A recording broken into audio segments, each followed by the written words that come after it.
How's it going, guys? Higgs here, and welcome back to what is not another legendary Lost Sector video. I'll probably get that out after this. But after the layoffs and other bits of information that came out last month, I thought, right, Bungie have hit a new low, but hopefully we can all move on from here and look forward to the final shape on what's to come after that. Well, this article, which was released yesterday from IGN, totally pissed on that parade. I will put a link to the article down in the description below if you want to go and read it yourself, if you haven't already. But the article starts off discussing a potential situation where Sony takes full control of Bungie. So it reads, 1 month after a major round of layoffs impacted roughly 100 Bungie employees of 1,200, those remaining at the Destiny developer say the cuts, as well as other cost-cutting measures, came alongside an apparent scramble by studio leadership to avoid a total Sony takeover. As it currently stands, Bungie is, on paper, a fully independent subsidiary of Sony, but its board of directors has been divided since the takeover in July of 2022. Among its current members are PlayStation Studios head Herman Holst Sr., Sony's senior VP Eric Lempel, Bungie co-founder Jason Jones, Bungie CTO Louis Villegas, and Bungie CEO Pete Parsons. The board as a whole is split between Sony and Bungie representatives, with Parsons serving as a tiebreaker vote. But speaking to IGN under condition of anonymity, I've totally screwed that word up. But multiple current and former Bungie employees described a department meeting that took place shortly after the layoffs, in which leaders hinted that this shared power may not last forever. Sony did not respond to IGN's request for comments on this piece, and Bungie declined to comment. Well, with Parsons being a tiebreaker, it's only inevitable that Sony eventually take full control, but this was always the case in my opinion. You do not spend $3 billion acquiring Bungie and then let them do what they want when they want, especially when the current board are unable to read the room, even though their own employees and a huge community are telling them that things have to change. Moving on, then it's got a title here, Declaration of Dependence. While the exact details of Sony's deal to acquire Bungie remain unknown to the public or employees, sources say they were told by leaders that the current split board structure is contingent on Bungie meeting certain financial goals. If Bungie falls short of certain financial thresholds by too great an amount, Sony is allowed to dissolve the existing board and take full control of the company. And with Destiny 2 expansion, a final shape delayed until the next fiscal year and Bungie still investing heavily on Marathon, many employees understand that Bungie is struggling to meet the necessary targets to keep its last vestige of freedom. Such a takeover wouldn't necessarily be shocking given its 2022 acquisition, but it would nevertheless be a stunning development for a company that has historically prided itself on its independence. Well, now we know why they put that crappy £15 starter bundle out. Because if they miss their targets, Sony can take full control, but let's be honest, Bungie had more chance of shoving cooked spaghetti up a mountain lion's arse than that bundle being a hit. If they actually focused more on the player experience and maybe put all the old expansions together in one, I don't know, £15 bundle, say, that might go down a lot better than some attempt at mugging players off.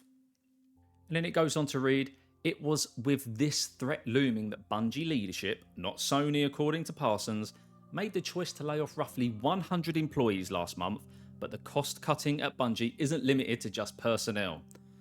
Get a load of this. Multiple current employees confirmed to IGN that the company has implemented numerous other cost cutting measures recently, including a studio-wide hiring freeze, reduced travel budgets, elimination of holiday bonuses, keeping its annual Bungie Day virtual, delaying its week-long company pentathlon event to next December, and reducing numerous morale events such as cooking and knitting classes, you read that correctly, from monthly to quarterly.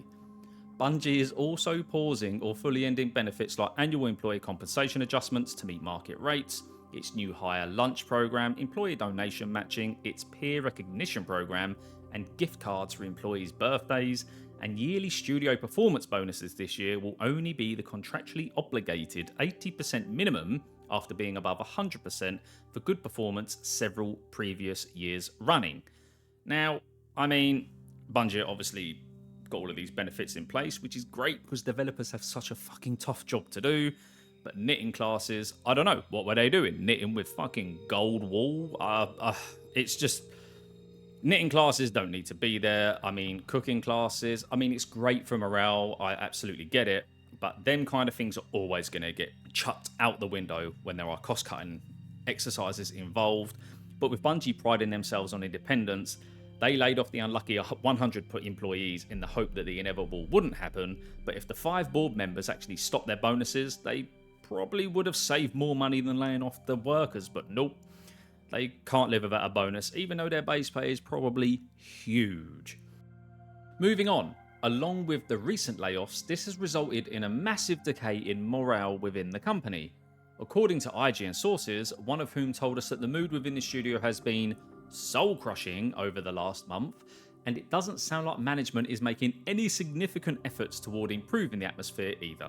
According to those still within the company, employee frustration and sadness in the days and weeks following the layoffs was met with a surprising amount of indifference or even outright flippancy or hostility from management. Several people we spoke to told us that leaders had reiterated across multiple meetings that they couldn't guarantee there wouldn't be more layoffs, with 2 specifically confirming previous reports that Chief People Officer Holly Barbakovi outright stating that layoffs were a lever the company would pull again. We know we need Final Shape to do well, one source told IGN, and the feeling at the studio is that if it doesn't, we're definitely looking at more layoffs. Others said they were rebuffed repeatedly and discouraged from even discussing the layoffs whenever they tried to ask questions. Employees in one department recalled a post-layoffs Q&A session where a department head was asked if leadership taking salary cuts to prevent layoffs had been considered, only to respond that Bungie was not that type of company. So, employees even asked management would they take a pay cut to prevent the layoffs and were told Bungie isn't that type of company. It's actually laughable, really. The bastion of community and togetherness is no more. It's not the Bungie we come to know. Even clamping down on the performance bonuses, gift cards and birthdays and holiday bonuses, they know they're in deep shit and they are just load shedding what they can, and unfortunately that is including their fabulous employees that are keeping the company afloat at the minute, because the board definitely aren't doing their job. And then the article goes on, what's more, sources we spoke to pointed out that many of the Bungie employees who were laid off were beloved community leaders within the studio, including many who had spearheaded employee inclusion and support efforts. Several people we spoke to expressed anger at the layoff of Bungie General Counsel Don McGowan, who played a key role in Bungie winning an historic suit against a player who harassed a Bungie developer. Others laid off included a noticeable number of members of Bungie's DE&I clubs, including co-heads of Pride at Bungie, Women at Bungie, and Accessibility at Bungie. 3 things that they really lean into, by the way, guys. When combined with other recent resource cuts, these dismissals have led to fears these clubs might be shut down. While researching this article, IGN noted that the public news articles announcing Women at Bungie and Accessibility at Bungie on its official blog were no longer accessible on the Bungie website, though it's unclear exactly when or why this happened, or if it's just an unintentional reoccurring bug with the blog.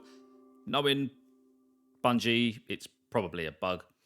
I'm angry, I'm upset, this isn't what I came here to do, one person said. It feels like many higher-ups aren't listening to the data and are like, we just need to win our fans back. They still like us. No, we don't. We got rid of some of our most knowledgeable, beloved folks who have been here for 20 plus years. Every day I walk in afraid that I or my friends are next. No one is safe. So to top it off, management are insistent that the community still likes them. No, we don't. We think you're fucking incompetent. Learn how to read the room and stop getting involved. Let the absolute heroes make the game they deserve to make and stop interfering and do your job by making sure these figures match up so you don't need to keep sacking people and turning this game into some sort of microtransaction simulator. And to be honest, the problem is we've all stuck up for Bungie over the years and backed them, and unfortunately they've taken advantage of that and tried rinsing us too much. I think they still get off lightly with their monetization practices. Eververse is out of control, and I now believe the Content Vault was more of a pay twice scheme then save some server space or trim the game down. The amount of redundant expansions available on this Steam store is absolutely ridiculous. Unknowing new players purchasing these and then realise it's just pointless. There is no effect of that old content in the current game now. If any other company done this, we'd be going absolutely ballistic and we'd probably try cancelling them. This version of Bungie just isn't what we've came to love. The content under Activision, let's face it, was more chunky and frequent. I know some of you are probably going to get upset with that, but it's true. It's just true. It wasn't Activision after all. Let's face it, it wasn't. Current employees are voicing their concerns and sadness over recent ongoings, but the management just don't give a shit. How can you expect a creative workforce to produce the best work when they're being spat on and you have Holly Barbacovi walking around telling everyone that they'll pull the redundancy lever again?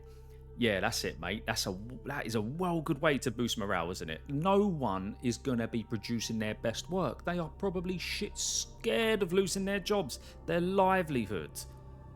I feel so bad for the devs. They're trying to convince the higher-ups that the current strategy isn't working, but it just falls on deaf ears, and it must be so shitty to work in that environment. Anyway, finishing the article off, it says, Bungie eroding. Another anxiety source discussed with us that many of the reductions made at Bungie recently were part of a broader move toward outsourcing. Multiple individuals across various departments told us they'd heard discussions within their team of plans to increase outsourcing both before and in the wake of the layoffs. One team where those discussions have already become reality is in quality assurance. While outsourcing QA is extremely common practice industry-wide, Bungie historically has also enlisted an army of in-house embedded QA testers working within individual teams that they have. They was always recruiting QA within house. It's a setup the studio has prided itself on for years now, but QA sources within the studio are now afraid that strategy is on its way out.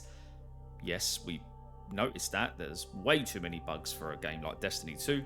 We previously reported that Bungie's QA team saw a rash of mysterious departures in the months before the layoffs, and also noted a team-wide culture shift towards a general pool of testers consisting of both in-house and outsourced individuals. Former and current QA department members at Bungie tell us that in the last year, the team has seen increasing workloads and responsibilities, with more and more disciplinary actions taking for seemingly minor infractions. Absolute arseholes they are.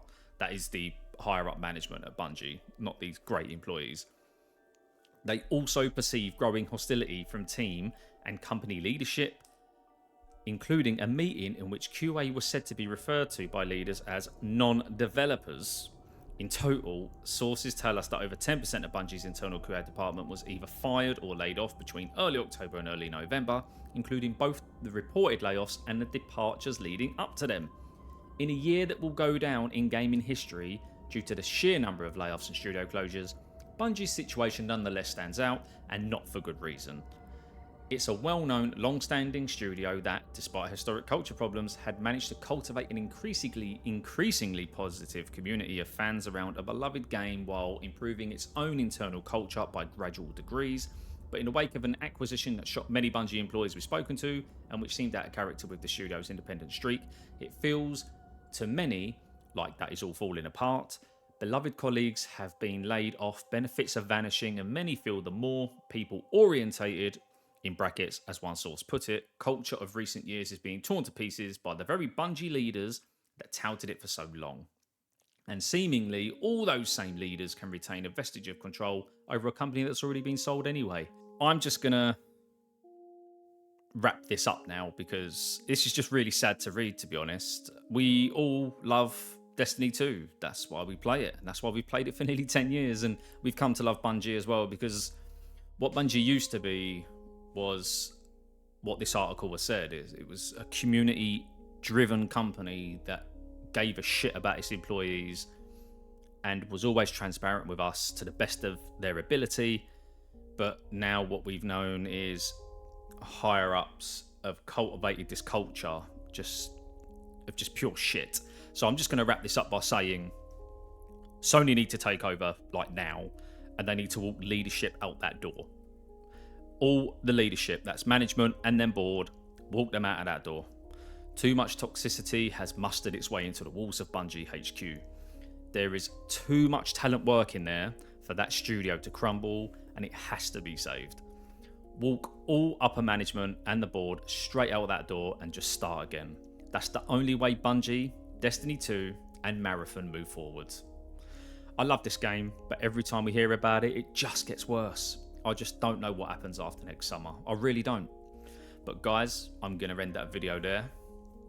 If you've enjoyed this mini rant and you feel you align with what I've said and what this article says, please like the video. And if you haven't already, maybe subscribe. But I will get back to doing my normal Lost Sector videos, and I've got a few other bits coming out as well. But until next time, guys, take care. I'll see you on the next video.